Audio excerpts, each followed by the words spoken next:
Hello, everyone. Yeah, me and Matt are back, looking at stuff.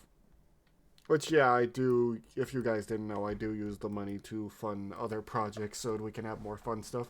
Like the Abridged series we're talking about, and also maybe, a 3D model rendition in Blender of our time playing the tabletop for Transformers. It was a One of us got time. hit by a train.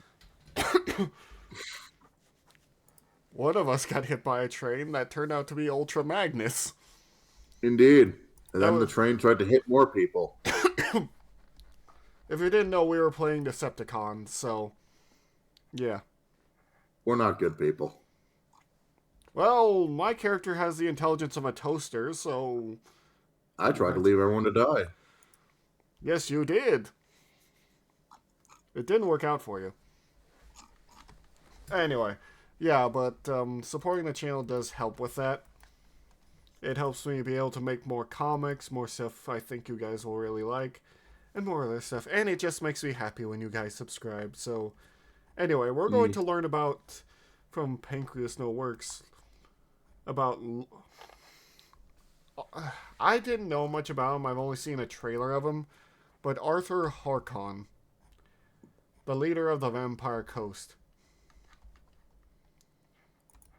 Has there ever been a single person who hasn't at least briefly dreamed about what it'd be like to be a pirate? I mean, come on now. I can't be the only one who watched Pirates of the Caribbean as a kid and thought, man, that looks so cool. I wish I could do that. Swinging down from the mast to duel other pirates or corrupt officials, boarding enemy ships, and looting all that sweet plunder. God, I miss Pirates of the Caribbean Online. That was such a fun game. But then oh my god, he played that. So did I. I also played that. And you know, there's something that's still stuck with me. It's just, we have guns, but we don't use them on other pirates. Not even those British dogs. Oh, just for the like.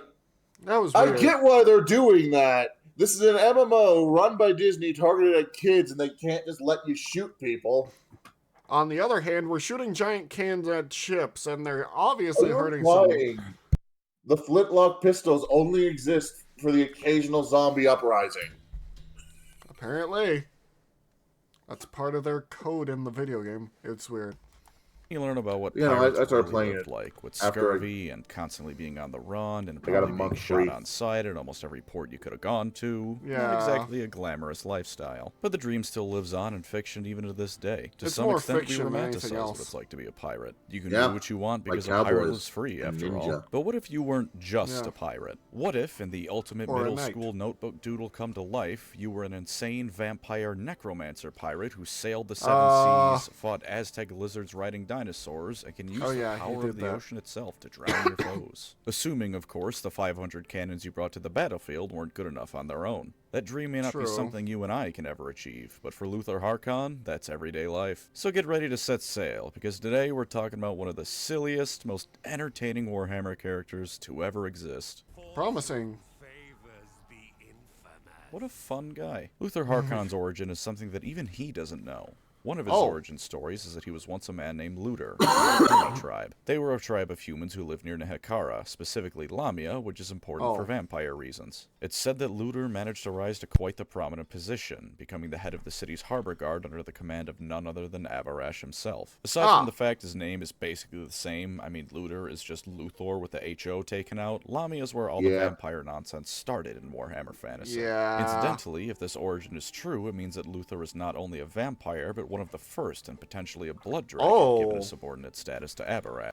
I don't know much about blood dragons nor the lore of the vampires other than there's a giant warp comet that might have caused them to first start their whole vampirism, which is why Vlad's a thing.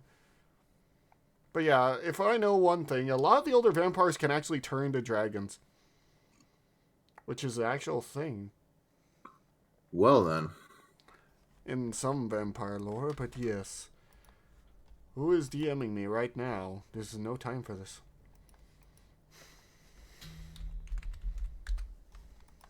Ew. In this version, he traveled with Abarash for a while and likely helped defend Lamia when the living besieged it, but beyond that, there really isn't too much to say on the matter. Of course, there's also the possibility that he was originally a mortal necromancer from the eastern portions of the Empire. Possibly. This also tracks in a few different ways, chiefly among them being the fact that on the Vampire Coast where he's most prominent, there's a city called New Beckefin. Beckefin is a city from Ostermark where theoretically Luthor once resided as a mortal. Also as evidence is the fact that the eastern portions of the Empire are where the undead usually cause problems for Sigmar's realm, and the fact that Luthor himself doesn't sound much like an Harkon when he speaks. Granted, he doesn't sound that much like an Imperial citizen. Oh wait, no, this is, I think this is Age of Sigmar. Either, he sounds like every pirate ever, but he certainly doesn't have the same speech patterns as Tomb King's characters. But who knows, maybe he's just a weeaboo for the Empire of Man. I get it. His true origin almost doesn't matter, though, either way, since he doesn't really remember his mortal life and only knows that one night he was born anew. He's never tried to dig into who he once was or go back home, so I'm just going to take a stance and say that if Harkon doesn't care about his origin, we shouldn't either. He also doesn't exhibit any bloodline traits, further proving that his backstory is kind of irrelevant. Depending on which one you believe, though, we either cut ahead it's like the old saying, always be yourself, unless you can be a dragon. I mean, that's probably what Kaiba thinks, but anyway, on to the point, apparently he doesn't have any bloodline effects from all the different vampire bloodlines. Years to the year 876 IC. The Kaiba doesn't want to be Imperial a dragon. merchant He wants ship to order sailing dragons around doing its thing. Unfortunately for this He wants ship, to it was attacked by love a Norscan dragon. raiders who do what they do best and slaughter everyone aboard. The Scene, an Imperial merchant ship sailing around doing its thing. Unfortunately for this ship, it was attacked by Norscan raiders who do what they do best and slaughter everyone aboard so they can loot it for profit and glory in the name of the Dark Gods. Much more fortunately, however, at least for Norskins are basically... The area of Norska worships the Chaos Gods, but in their own weird little ways. Yeah. They're basically they're basically Vikings. Basically mystical Vikings. But we're not getting to the pirates yet. Oh. I mean, if we're talking about slaughtering ships and stealing shit, even if it's in the name of a Chaos God, that's pretty fucking piratey. They're Vikings, basically. They don't have guns. Vikings are pirates. We're not going into this conversation. As an actual historian, I say that you're wrong. My degree says that you're wrong, and that you're. I will start gluing horns to hats to piss you off. They never had. Oh my god. Exactly. Well then, I'm going to randomly lock into the Transformer wiki and start messing with all the lore. You can't fuck up worse than a lot of what's already been going on. You think I can't? I've read bad fan fiction before. Anyway, back to it. So have I. The ship contained Luthor Harkon's coffin. He was escaping from witch hunters and smuggled himself aboard the ship out of Marion. That the ship contained Luthor Harkon's coffin aboard it. He was escaping from witch hunters and smuggled himself aboard the ship out of Marienburg. Oh my god, he was doing a fucking Dracula. And took it with them on their journey. Yeah, which he was quite literally smuggled himself onto the boat. For one reason or another, taking them towards the lands of Lustria. If you've seen part 3 of JoJo, it's honestly just the beginning of that. Because Luthor eventually awoke from his coffin, having either gotten himself out or been rudely interrupted by the Norskins, and by the time he reached Lustria, the entire crew had been turned into his undead puppets and minions. Now, normally, this would be the end of the story. I mean, sure, the specifics are a bit unique, but a vampire waking up and zombifying a whole bunch of people is nothing new in Warhammer. In Stirling, that's called Tuesday. But despite what would eventually happen to him, Luthor Harkon is apparently the luckiest bastard in all of Warhammer, short of Caiaphas Cain. Because the exact spot he ended up staking his claim in Lustria, what would become known as the Vampire Coast because of his shenanigans, was geographically perfect for his needs. The Great Ocean, aka the Atlantic Ocean but with a donut in it, has ocean currents and whatnot like all oceans do. Stay with me on this 5th grade geography lesson, I promise it's important. Even in our own world, sailing when we only had wooden ships was oftentimes more art than science. Add in the fact this is Warhammer and doing literally anything has a significant fatality rate, and you get a whole lot of dead sailors and shipwrecked vessels. The Vampire Coast region of Lustria not only is incredibly hard to navigate safely, but ocean currents also bring an inordinate amount of these wrecks and bodies directly directly towards it. Oh. Luthor Harkon, through sheer accidental circumstances, landed on the one site in Lustria, maybe the whole planet, where bodies will just come to him. So because he washed ashore on the mother of all corpse deposits that refills itself, he just developed his undead army without really needing to put real effort into it. I'm sure That's he put effort in insane. raising the dead, you have to do that. But most necromancers and vampires need to either quietly dig through crypts and graveyards or kill a whole lot of people first before they get their army. Not Luthor. He just waits for the next batch of unlucky souls to drown, and when they wash up, he gets free zombies. There's a reason sailors are so superstitious. Remember, he expedites the process a little bit by sinking the ships that come too close. That's actually where the name comes from. High Elven sailors named the area the Vampire Coast, both because of Luthor Harkon and because of the general undead spooky vibes it gives off. Sirens wailing and bringing sailors to their doom, mist-blocking people's sight and forcing them sailors are superstitious because you could... graves. Really, even if natural ocean currents, because you can never know what happens at sea. Going near the Vampire Coast is a great way to get yourself killed. He even went through the effort of clearing away the jungle at the point where 5 smaller rivers meet the sea to give the illusion of a safe haven for ships to temporarily ground themselves at. It's an illusion because the moment they land, they find out each of them has both a fort waiting to gun them down, as well as swamp monsters that are just there because Lustria is a miniature Catachan. Now guaranteed to have a military for basically eternity, Luthor Harkon decided some empire building would suit him quite nicely. He based it off the Empire of Man, naturally, giving us another point in favor of him originally being from the Empire. Of course, to run an empire, you need slightly more than undead zombies. Zombies are all well and good for the army. Luthors are even just a little bit smarter than the... If you want logistics, if you want everything, you need second-in-commands, people that can actually think. And do things. And do things other than attack and moan. Well, it really depends on what you intend to get done, because, like, now you don't really need to worry about food or supplies if everyone's a fucking zombie.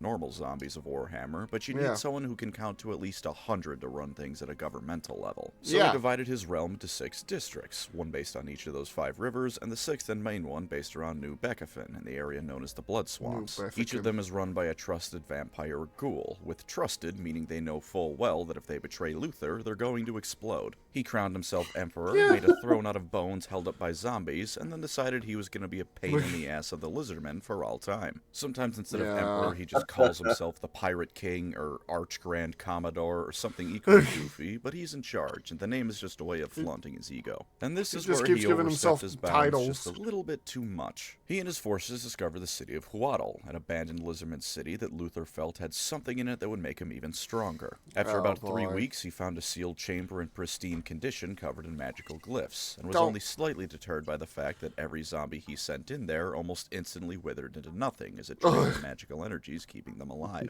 Making the faulty assumption that he was just built better than that, Luthor used his own dark magic to try and deal with the chamber's glyphs. But if you know anything about the Lizardmen, you know that for all that Luthor Harkon is a fun and lovable rogue, he's not quite at the pay grade of sorcerers the Lizardmen not even close. Kairos Fateweaver is the minimum to successfully be dealing with Lizardman magic, and Luthor is no Lord of Change. The room started collapsing around him, and he realized that glyphs were not only absorbing the magic he threw at them, but his very life essence as well. Barely escaping with his unlife, Luthor Harkon emerged from Huatl a broken man. Quite literally, actually. His mind shattered into a dozen different personalities, because the Lizardmen apparently induce multiple personality disorder. At all times, they're battling for control over his mind. None of them are dominant, he just stands there motionless until one of them does gain. Yeah, so you can tell it can be really bad for him. Until one of his personalities gain control, he can't do anything. Well, that sucks. Control. He was at one point playable on the tabletop, and that was actually part of his rules. I believe it was if you rolled a 1 through a 3, he gained the stupidity special rule. This also gave him a very curious condition on top of being the main character from the movie Split. The winds of magic cease to be able to connect to him. In fact, he's almost a blank. Magic ceases to work around him, and he's resistant to any spells people try to cast on him. That's crazy. Aside from being able to reanimate and control the undead, there's no blasting spells for Luthor Harkon. If you thought that would put a damper on his plans, however, you're dead wrong. As he happily tells you almost every time you click on him in Total War, his madness is not weakness. The only thing any of his personalities agree on is looting Lizardmen artifacts to find a cure for his condition, which is also something he wanted to do anyways. I do love that all of his personalities agree. Yeah, we need to get this fixed. And we need to start looting. That's the one thing they all agree on. So they're gonna keep going through the Lizardmen, unfortunately, because I love the Lizardmen. They are my favorite faction in Warhammer Fantasy. What I should tell you, but the Lizardmen can have actual dinosaurs on their side, and they're based off of Aztec stuff. So a big connection for me there. Oh, also, their wizards are so strong to slam their leaders that, well, originally the Lizardmen were made to hold off chaos. They did a pretty good job holding the line with Lord Croak and Master Mundi. Yeah. Before he went insane. And after this happened to him, the he still Lizardmen managed can't to make be corrupted himself by into chaos. such a pain in the ass for the Lizardmen that they have entire prophecies dedicated to dealing with him. Entire armies will be mustered just to fight him, and these aren't small battles either. If he needs to, he'll build up his forces for hundreds of years until he can march into the jungle with enough zombies to trample it beneath him. One of them, in the year 930 IC, required Nakai the Wanderer to show up, and if you're fighting anything less than an apocalypse-level battle, he's not showing up. There's also the time he stole the city of Axolotl. What? I don't mean Luthor Harkon showed up and stole a bunch of important stuff. No, I mean Luthor Harkon rolled up with the endless horde of the undead and stole the city. How? Everything the skinks didn't manage to get away in time to prevent him from grabbing it was stolen. It's outright said that not a single stone was left stacked atop another when he was done with it. Oh my god. A whole lot of magical artifacts richer. He just does this every now and then. Well, he loses every now and then, sure. The Slant can't ultimately do anything about it because he just doesn't have to deal with magic. And the other Lizardmen can chop through all the zombies they want. It doesn't matter. He just goes home to the Vampire Coast and waits for another 100 years for 1,000 new ships to crash and give him a new horde. He's got in the time. year 1492, when the old world sailed the oceans blue, civilizations like the Empire, Bretonia, and even the Norskins began coming to Lustria in ever greater numbers. And Luthor Harkon is many things, but he's not one to let a chance to grow his power slip away. So with all the knowledge and artifacts he had gained over the years, he created the Ebony Skulls for those who came to the New World with less than pure hearts. These things are the epitome of a deal with the devil. At any point, the person they're given to can smash them on the ground, and they instantly get not only necromantic powers, but the ability to call on some of Luthor's servants. As a downside, their souls belong to him now. So his forces just kept growing and growing. More ships, more zombies, more vampires, and ghouls all joined his ranks. And it's amazing, because in spite of all of this, he is no way a major world power. 99% of the time, he's either sitting there in a stupor because his mind is going through another civil war, or he's just bothering random Lizardman cities. But he's been so successful at it that if he decided to invade the Empire or something, he'd probably blitz through it faster than Manfred could ever hope of doing so. Speaking of the Empire, he stole a massive cannon called the Queen Bess. There's no special lore for this, it's just a massive gun he looted off an Empire ship. It's a medieval Mac cannon, and he uses it to blow things up. This lore alone makes him more interesting than a solid 50% of the Primarchs. Wrong, but okay. The reason he says this is because he's an elf simp, and he wants more elf books about the Eldar. We don't need more books about the Eldar. Yeah, their lore kind of got screwed up. I'm sorry, I know that you're salty about this, PancreasNoWorks, but the Eldar aren't going to get any better. We know this. We've seen this. They had their chance, and unfortunately, the authors screwed it up horribly. So, yeah. Things aren't going well for the Eldar. In any sense of the word. We don't even know what's happening with them. All we know is the guy who wrote the last book for them hates them. And yes, I am muting every time I'm coughing. If any of you are noticing. Because I don't want... about that. Because I don't want you guys to have to hear that. And yeah, I've been coughing quite a bit, so, the Eldar aren't doing well.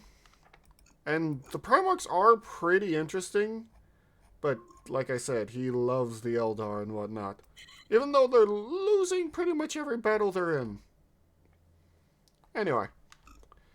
Back to learning about Luthor. Since he was insane now, he realized he had to put just a bit more power in the hands of people who aren't him, because when he's in one of his less lucid moments, he needs someone to take charge. He ended up getting two main guys to go for with that. One of them is his right-hand man, Captain Drekla. Dracula is an Ailstorm album cover. When you think of the words vampire pirate, this is the guy you think of. Yeah, he's dumb to the point he can barely think for himself, and wherever Luthor goes, he follows. He's loyal beyond all belief to his captain, and would follow him to the mouth of hell if need be. The other major person Luthor relies on is Black Jens. Black Jens is a cleverer than average ghoul who runs the day-to-day administration of the Vampire Coast when Luthor is having an episode. If the lights aren't on in Luthor's head, Black Jens takes care of the dealing with his vampire admirals and all the other crap that needs to be done. Black Jens is loyal, but every now and then his conscience whispers to him that he should break free from Luthor's control, and those whispers are always getting louder. Spoiler alert, this never happens because we all know how Warhammer fantasy plotlines end, but it is a cool bit of development for the Vampire Coast. In 2471, close to modern Warhammer fantasy, and 1 year after the birth of our Lord and Savior Karl Franz, he and Morathi briefly worked together against the Lizardmen to steal more of their stuff.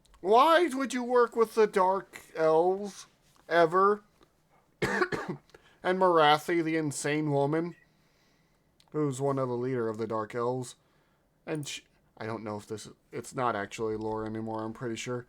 The crazy chick that had her son be the leader, who was basically Warhammer's version of Darth Vader right now. Or he was, but, well, we're not going into Age of Sigmar, are we? Anyway, she's insane. Also, during the end of Warhammer, she was kind of becoming senile and talking to her son as if it was her husband, which was kind of sad. But I don't feel that bad for her because she's a dark elf and she's done horrible, horrible things. Luthor was a bit too greedy, though, and unfortunately was too insane to understand that being able to work with Morathi is its own reward, so he argued just a bit too hard for a greater share of the loot. He is still a pirate, though, to be fair. You can't blame him that much for it. Yeah, he would steal stuff. It's pirates. Vaults for her part, which doesn't seem to have actually amounted to anything because he shows up later. In fact, end times now. Luthor, for his part, has both great moments to shine, as well as what's tied for the most infuriating end to a character during the end times. He shares a very similar fate with a character who dies at the very end of the end times, in fact, for a bit of a spoiler, but we'll get to that soon enough. When Nagash comes back, Luthor pledges his services to him and becomes the Mortarch of the Abyss. Maybe he did it because he saw the writing on the wall and knew that any undead not serving Nagash was going to die an abrupt death. Maybe he thought Nagash could cure him of his condition. Or maybe he was just bored. Luthor Harkon is like an orc. Him doing something because he wants to is a perfectly valid reason. He's an insane vampire pirate. He does what he wants, and damn what do you think about it. The problem with that idea of him doing what he wants is he's now under the god Nagash, who... Nagash is a trickster, but he's also... The best way I describe him is kind of like Scar from The Lion King. Once you're under him, he will screw with you when he wants. Pretty much. Yeah. And the one thing pirates love, and I'm pretty sure especially Luthor Harkon, is freedom. So this kind of kills that. It kind of kills a bit of the mystique, if you know what I mean. You know what I mean? They over-explained him? Yeah, that's fair. Not really over-explained. It's just a vampire, or a pirate losing its freedom feels less piratey, if you get my meaning. Yeah. Like, especially if it's the king of the pirates. Or admiral or emperor, you get what I mean. A pirate that's lost his freedom is just a privateer. Pretty much. And that's kind of what makes Luthor interesting. Don't get me wrong, I don't like that he loots from the Lizardmen, but that doesn't mean he can't still be an interesting character, even if he's looting my boys. Nagash looked at his massive fleet of ships from every era of history and ordered him to destroy the Tomb King's fleet of Zandri. For anyone else... I forgot to explain this. Sorry, I'll cut in real quick. The Lizardmen don't have females. They use spawning pools. The pools. Yes, that Lizardmen spawn from.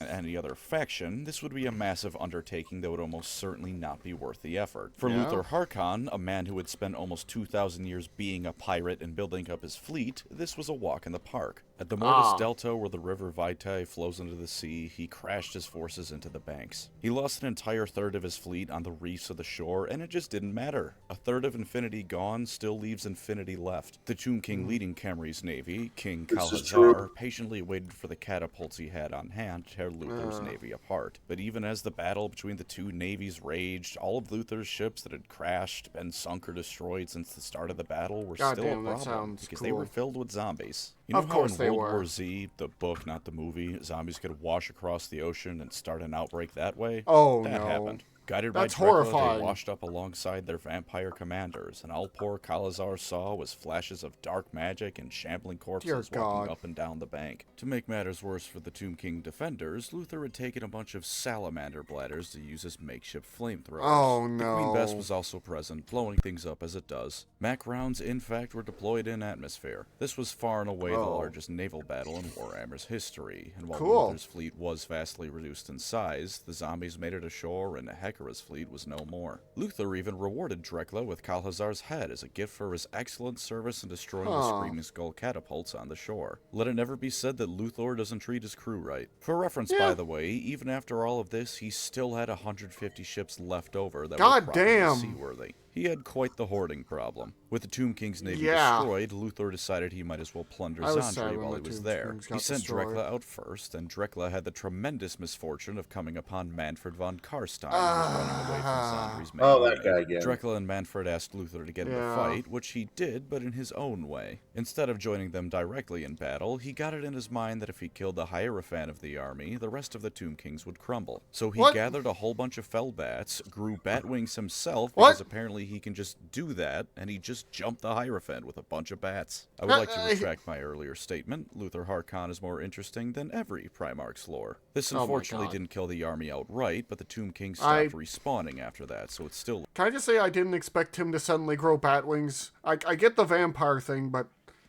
he's a vampire pirate, so I didn't immediately think, he can grow bat wings out of nowhere because he's a vampire. I do love this little image, though, that he just stuck his head on Batman. If you guys want... go ahead. What were you going to say? I'm sorry, just... No, the cheap Photoshop edit. It makes me chortle. If you guys want us to learn lore about the vampires, because we probably should, because I have this vampire design, or vampire wolf, as you see right now,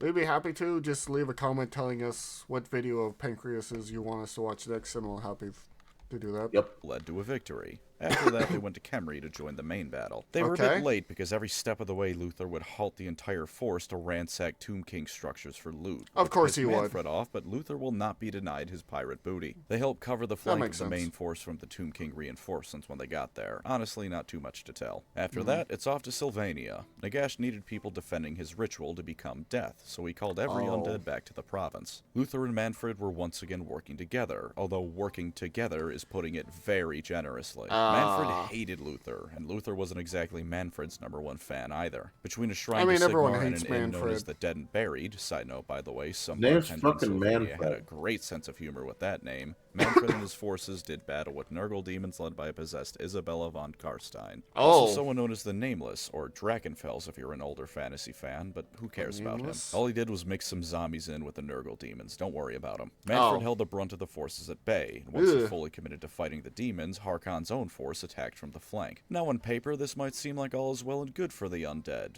Do remember, however, that Luthor is not much of a mage. He's not a mage at all, in fact, and while he can still resurrect corpses, he's not quite as good at it as someone like Manfred. So his forces weren't as effective at this point, especially because Sylvania is a landlocked province, and he can't just rely on the Queen Bess blowing people up he can't bring his cannons all the time. Beasts of Nurgle kept plowing into Luthor's lines, making things even worse for the pirate. For his part, he had one of the angrier personalities take over, and he charged headfirst into the fray. Do you know how Manfred reacted to this? Guess, viewer, what do you think Manfred did in response to seeing an ally of his start fighting? Did you say weaken the bindings keeping Luthor's army together? Because if you did, you're right. Of course he did. While they're fighting demons, no less. This lets some of the beasts of Nurgle pounce on Luthor, which wasn't enough to kill him, but it was still a colossal dick move. Manfred then retreated to the Dead and Buried Inn, murdering one of Luthor's vampire admirals to heal his dread Abyssal mount. Luthor had slipped in unnoticed while Manfred did this and nearly slit his throat with his cutlass, but Vlad showed up with reinforcements and just barely managed to calm everyone down. Luthor was glad Vlad had showed up to take care of Manfred and was privately happy for it, because even though he really wanted to kill Manfred, he knew Manfred's a slippery little bastard and would probably find a way to turn the tables. Or I was misreading what happened and he didn't want to piss off Vlad by killing Manfred. That one sounds a lot cooler, so let's go with that. Theoretically, choosing to help Manfred defend the courtyard of the inn, Luthor and Dracula stood at the opposite side of it to be as far from the slimy weasel as possible. Once the fighting resumed, Luthor was all over the place. He not only flew back into proper madness, but it was so bad that he was either speaking in pirate speak or was just completely unintelligible. He'd be swearing left and right, butchering zombies and unclean ones, constantly going,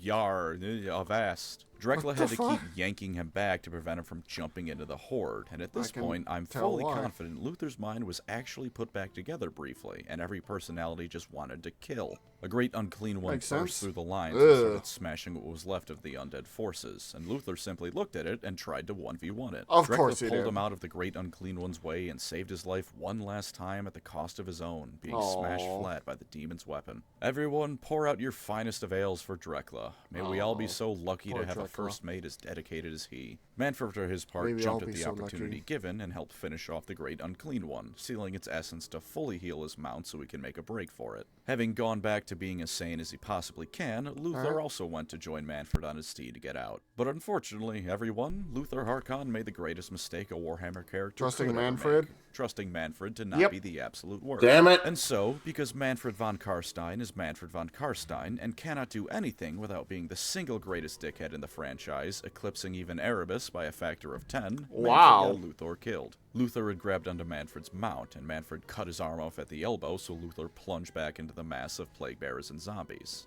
Thank you, Manfred. What reason did he have for doing this? Oh, we just didn't much like Luthor Harkon, wasn't a fan, didn't like the cut of his jib. Also, no, I don't know why Luthor didn't sprout bat wings again and fly away. Yeah, that's kind of weird. Down an arm, his army, and first mate, and now with a broken leg from the fall, you would think that Luthor Harkon would die now. And while his end is soon, it doesn't come from the infinite horde around him. Because all he does is get somehow even angrier, like Angron levels of sheer unrelenting rage, and starts swearing at every single demon that approaches him to finish what Manfred started. A zombie takes a swing at him, it dies. A plague bearer walks up, it dies. Dozens of plague bearers all at once. Oh yeah, I did tell you about him. He's angry. He's very angry all the time. Very angry. Because of the nails in his head. But yeah, I've told him about Angron and a few other Primarchs. Congratulations, Nurgle. A whole bunch of your demons are showing back up to your garden a little bit earlier than they were supposed to. He's swearing like a pirate. He's cutting things up left and right, making Davy Jones and Manon and whatever ocean being you can imagine weep tears of pure joy when finally at last Isabella shows up. She disarms him, again very literally, and gets a bunch of plague bearers to hold him down. She whispers some wheat nothings to him, and he melts into soup. Despite him supposedly being immune to magic, that was the end of Luthor Harkon. What? On paper, it took an endless horde of demons to finally bring the Pirate King down. But yeah, he's immune to magic. How the fuck? I mean, even if it's... I mean, it's even demon magic, but he's still immune to magic. I don't... okay. End times. That's how you fucking end it? Yes, he dies to a vampire who got possessed by a Nurgle demon, apparently, which is probably one of the worst fates you can have, as any creature being possessed by a Nurgle demon of all things. But yes, I guess this is how it ends for Luthor Harkon. In reality, he just got Manfred von Karstein. Thank you, Manfred. Very cool, Manfred. I hope your genitals explode, Manfred. But thankfully, Creative Assembly came through where GW failed. Because while Luthor Harkon and his vampire zombie pirates were briefly playable on the tabletop, Total War has given them unlife like never before. Yeah, I'm glad. They have a theme song now. So for fun, let's end on... Oh, yes, the theme song playing in the background. And yes, this is... Funny enough, they're a DLC faction called Curse of the Vampire Coast. But if you want, you can just play Total Warhammer 2 and, you know, get the DLC and play them. I usually play Lizardmen, but, you know, I've been trying other factions like the Wood Elves and whatnot.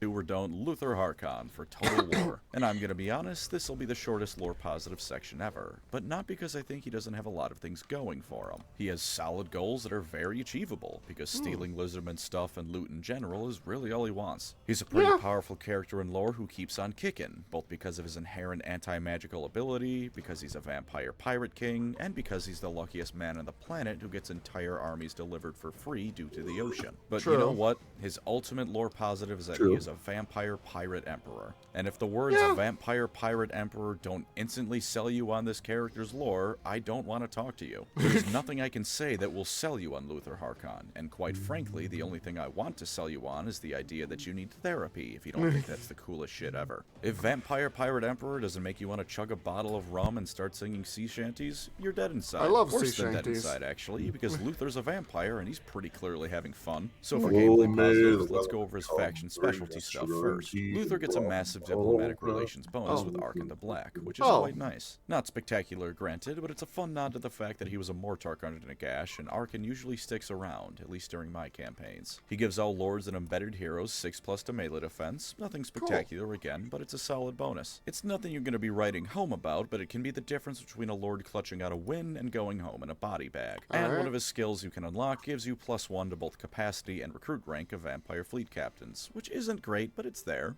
It helps. For in-battle gameplay, he's certainly got some more positives. His army automatically gets 25% spell resistance, so if you happen to be fighting a Tzeentch or a Slann, you can safely tell them to get bent. He also gives an additional 3 points to vampire corruption in a province per turn. Very nice, considering you very much need that. And when fighting Lizardmen, you get +8 leadership on all your units. Do as Luthor does, and go steal Lizardman shit. You can also get Drexel as a follower. Unfortunately not a legendary hero, but he does buff your army, so he's still hanging around giving his captain his support. His unique skills, in all honesty, aren't super interesting, but they are the sort of thing that makes a solid and reliable army and character. His skills can give him Frenzy, increase his melee defense and armor, lower his army's upkeep by 10%, and not only give himself exploding ammunition, but also increase the missile strength of zombie gunnery units. Only by 8%, which might sound rather underwhelming, especially considering that a lot of those gunnery units are rather low tier. But remember, when you're playing the Vampire Coast, you weren't really playing Total Warhammer 3. You're playing Empire Total War 2,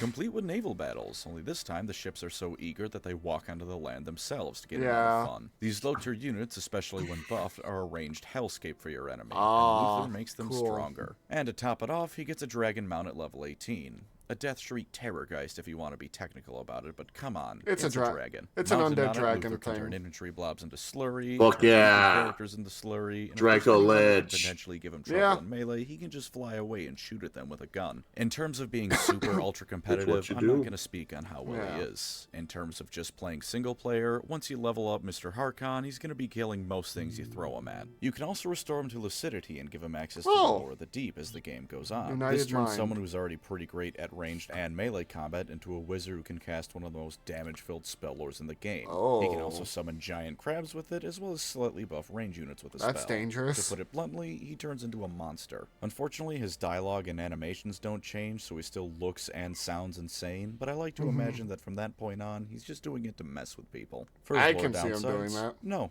I'm not giving lore downsides this video. Vampire Pirate Emperor. You will instantly know from that description alone if you have any passing interest in Luthor Harkon's lore. Aside from that, the only downside I can give the man is that he is yet another direct victim of Manfred von Karstein during the end times. So I guess you have to live with that knowledge when you're playing as him. For gameplay downsides though, picking him as your starting legendary lord means you begin with a massive relations penalty for the Lizardmen. I mean, Given that's you want expected. to be fighting them, this isn't too much of a downside, but you better be ready for war the moment you find a new lizard faction. They'll be declaring it soon. There's a bunch of lizard factions. He also starts in Lustria, having remained on the Vampire Coast unlike Teclis, who took the first chance he had to get the hell out. Now the Southlands where Teclis moves seems to be the Warhammer 3 Thunderdome, presumably because wherever Teclis goes, violence follows. But just because the Southlands is now worse doesn't mean Lustria is pleasant. There's still most of the Lizardmen, who especially hate you, the Skaven, Marcus Wolfheart, and Ulthuan isn't far away either. Cathayans have also decided they want to come for a visit, because the Jade Dragon has nothing better to do than beat up random people in the jungle. And if you're playing with Mixu's Legendary Lords mod like I usually do, there's multiple demon Legendary Lords kicking about too.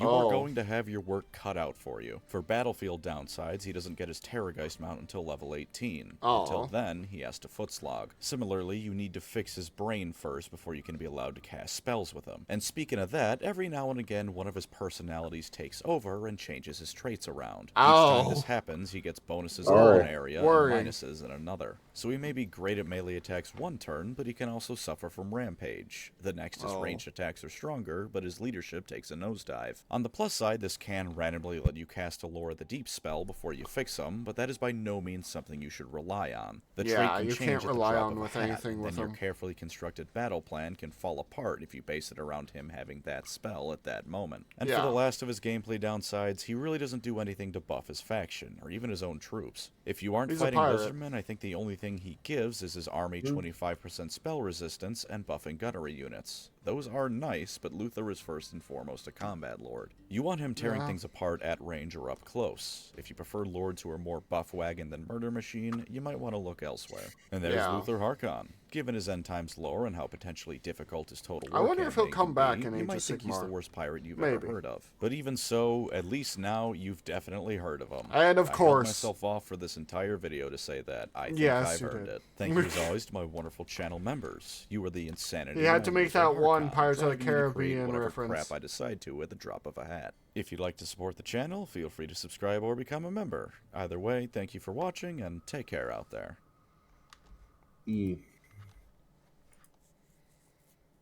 Please, CA, just add the shanty to the game. I will pay for it at this point. Make it a music it's not pack actually or the something. music Just for the record a couple game. more and sell it for $15. I promise you people would buy it. Yeah, they'll absolutely complain, but if you think that most Warhammer fans won't spend the money to add sea shanties to the game, you're more insane than Harkon is. Yeah. I'd pay money to add sea shanties to any game. Yeah. Name a game. It's better with sea shanties. Undertale? Sea shanties. Pong? Sea shanties. Oh my god. Pac-Man? Sea shanties. Well, as I was about to say, what did you think of Luthor Harkon? I'm very sad he died. Yeah. He's a fun I'll admit, I'm more interested in the concept than the character after watching that, but still. Yeah, I can see why. Still, Luthor Harkon is a funny little guy who's a pirate emperor and a vampire. He does his own thing until the end times happen, but either way, thank you all so much for coming by. If you like what we're doing here, you know, like, comment, subscribe, because all those help us grow. And yeah, tell us which one of his videos you want us to react to next, and yeah, we'll see what you're doing. And if you want us to see us do this kind of thing, I don't know, live, you can see my reactions on Tuesdays and Fridays for other things. We'll see you guys later. Have a good day. Yee.